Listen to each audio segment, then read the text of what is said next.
오늘 성경 말씀은 사사기 16장 20절입니다. 우리는 삼손을 반면교사로 삼아야 합니다. 떠나야 할 것을 떠나지 않으면 함께 하시던 하나님이 떠나시는 때가 옵니다. 하나님이 주신 달란트와 힘과 기회를 제대로 사용하지 않으면 하나님이 도로 거두어 가십니다. 이것이 오늘 본문의 말씀입니다. 데릴라가 이르되 삼손이여 블레셋 사람이 당신에게 들이닥쳤느니라 하니 삼손이 잠을 깨며 이르기를 내가 전과 같이 나가서 몸을 떨치리라 하였으나 여호와께서 이미 자기를 떠나신 줄을 깨닫지 못하였더라. 이 시간 삼손을 통해 지금 우리들에게 필요한 교훈을 알아보겠습니다. 기드온 이후 몇몇 사사를 거친 이스라엘은 다시 악을 행했고 하나님은 그런 이스라엘을 40년 동안 블레셋의 손에 넘겨 괴롭게 하셨습니다. 이런 상황에서 여호와의 사자가 단지파 마노아에게 나타나 아들을 낳을 것이라고 예언했습니다. 그리고 그 아들은 하나님께 바쳐진 나실인으로서 장차 이스라엘을 블레셋의 손에서 구원할 것이라고 하였습니다. 그 아들이 바로 삼손입니다. 삼손은 딥나에 다녀오더니 그곳 블레셋의 여자를 아내로 삼겠다고 하였습니다. 부모는 그녀가 이방 여인이라고 반대했지만 삼손은 그 여자와 결혼하겠다고 고집을 부렸습니다. 그래서 결혼을 위해 부모와 함께 딥나로 내려간 삼손은 포도원 근처에서 젊은 사자를 만나자 맨손으로 찢어 죽였습니다. 그리고 삼손은 블레셋 여인과의 결혼 잔치 중 블레셋 청년 30명에게 수수께끼를 냈습니다. 그들이 수수께끼를 맞추면 삼손이 그들에게 겉옷과 베옷 각 30벌을 주고 못 맞추면 대신 그들이 삼손에게 각 30벌을 주는 내기를 걸었습니다. 수수께끼 내용은 먹는 자에게서 먹는 것이 나오고 강한 자에게서 단 것이 나왔다였습니다. 이는 삼손이 딥나의 포도원 근처에서 죽인 사자의 주검에 있던 벌떼와 꿀을 보고서 그것을 문제로 낸 것이었습니다. 아무리 궁리해도 답을 못 찾자 블레셋 사람들은 삼손의 아내를 협박하면서 답을 알아내라고 재촉하였습니다. 이에 삼손의 아내는 잔치하는 7일 동안 울며 삼손에게 답을 알려달라고 졸랐습니다. 견디다 못한 삼손은 7째 날 아내에게 답을 알려줬고 아내는 그 답을 청년들에게 알려주었습니다. 아마 삼손은 이 수수께끼로 블레셋 청년들을 괴롭히려 하였는데 오히려 자기가 그 괴롭힘을 당하고 말았던 것입니다. 내기에서 진 삼손은 블레셋의 도시 아스글론에 가서 30명을 쳐 죽이고 옷을 빼앗아 그들에게 주었습니다.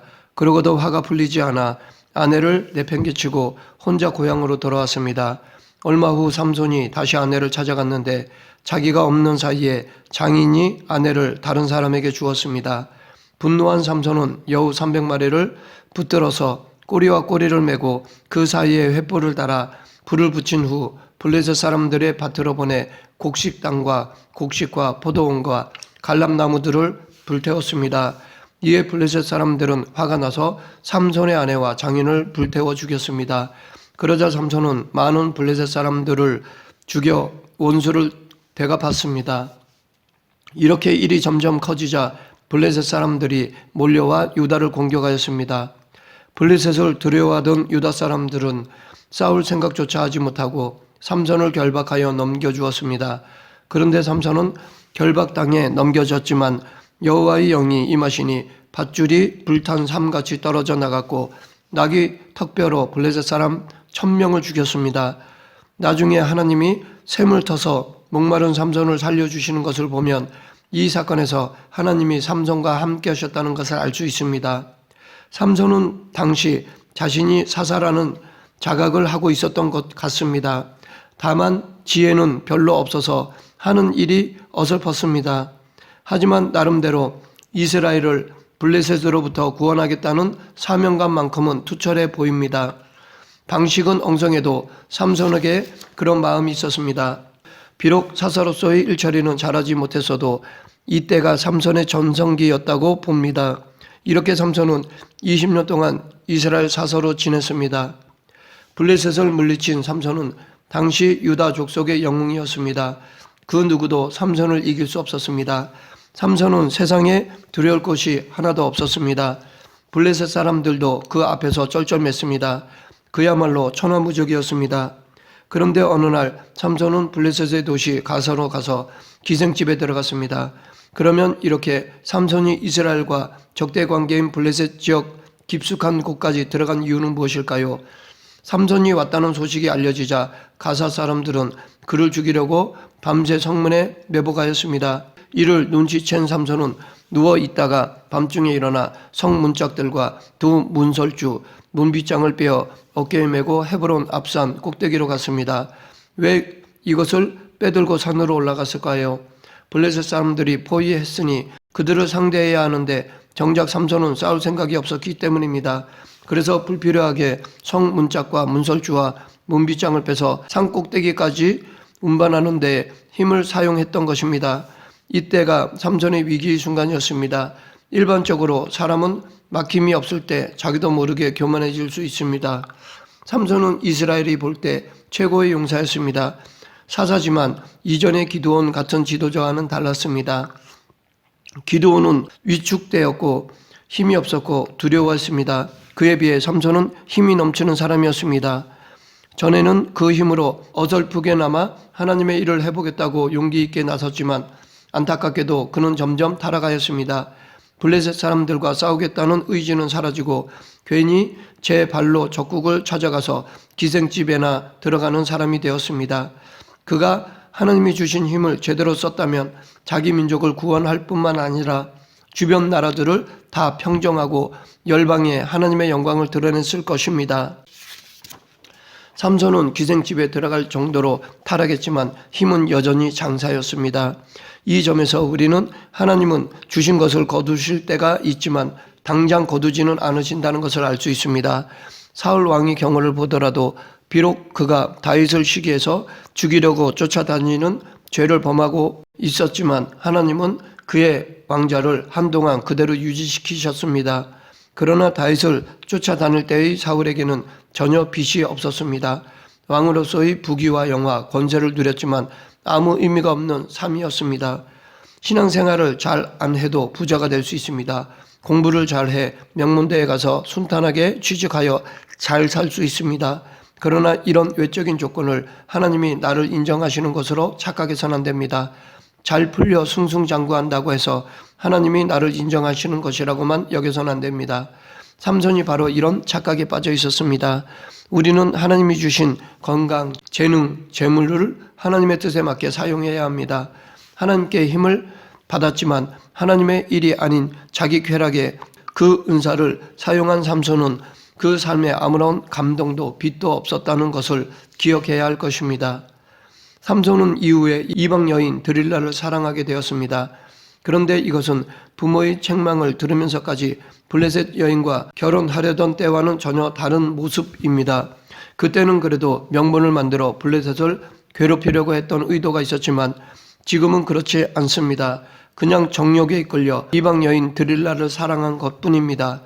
블레셋 방백들은 삼손의 힘의 근원을 찾아내서 그를 붙잡기 위해 드릴라를 매수하였습니다. 그래서 드릴라는 삼손에게서 그 비밀을 알아내려고 계속해서 질문하며 괴롭혔습니다.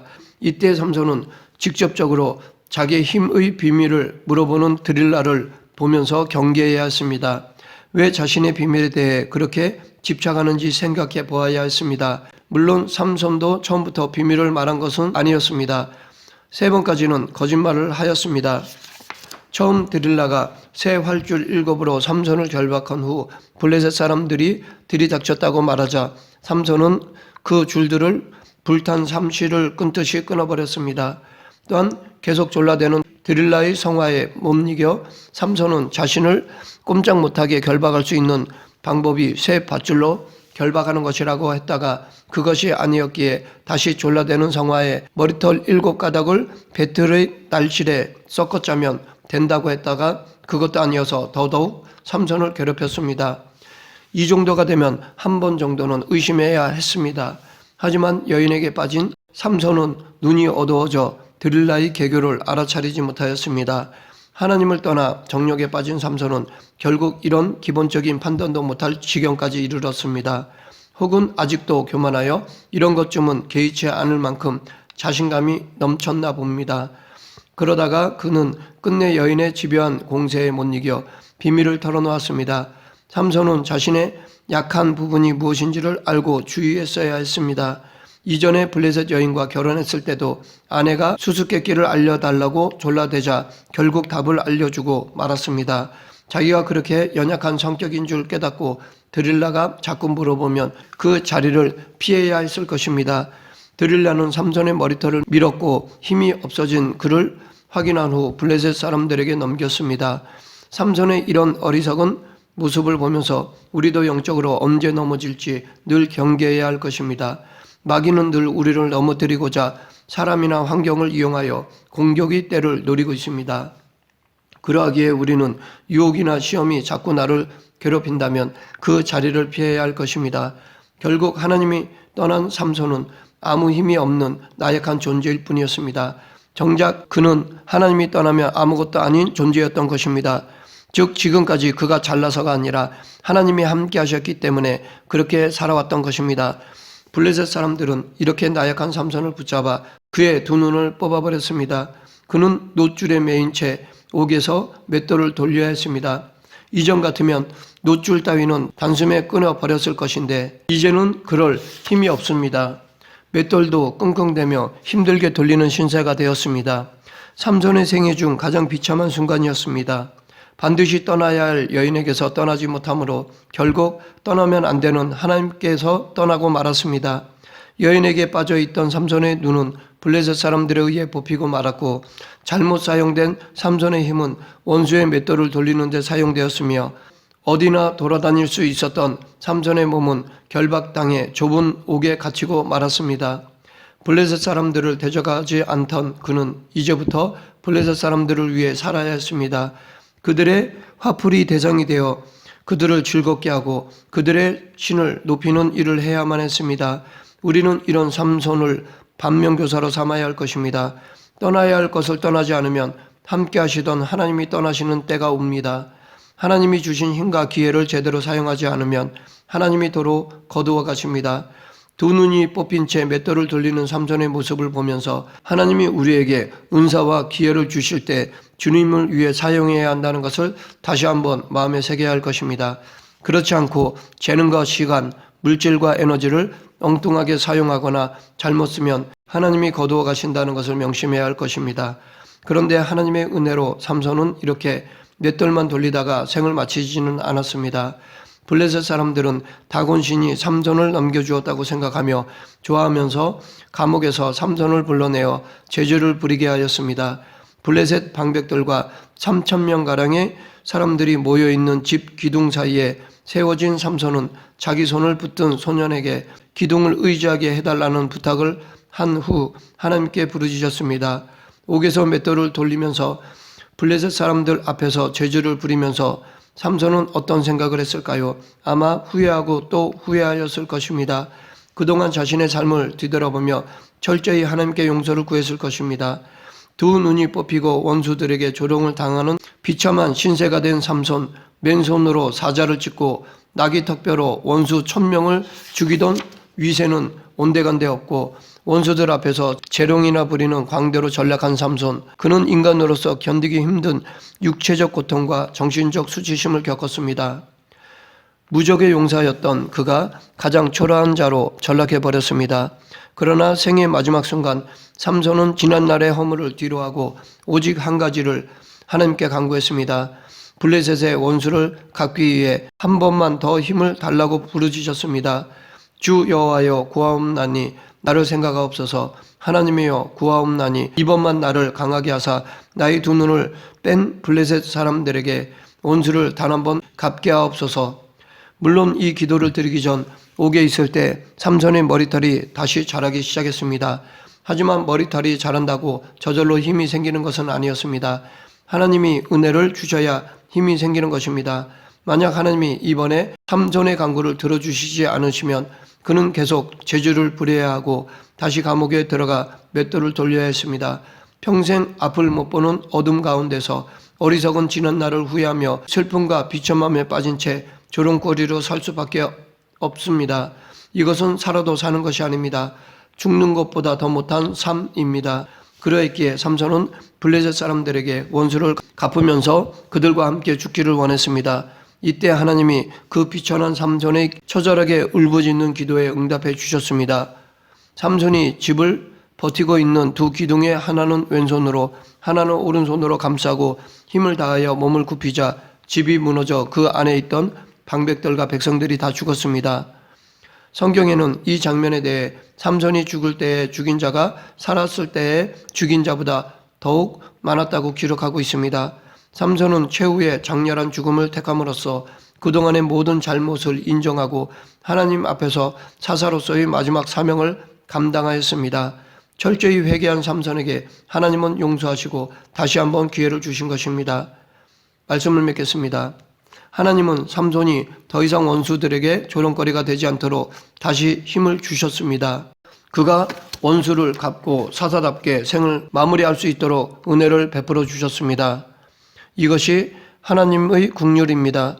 혹 우리도 남이 알지 못하는 부끄러운 과거, 잘못 살았던 이전의 삶 때문에 홀로 힘들어하는 사람이 있다면 실패자 삼손에게 다시 기회를 주신 하나님께 기도해야 할 것입니다. 삼손처럼 간절하고 갈급한 마음으로 나아갈 때 우리도 우리에게 주신 사명을 감당하게 해주실 줄 믿습니다.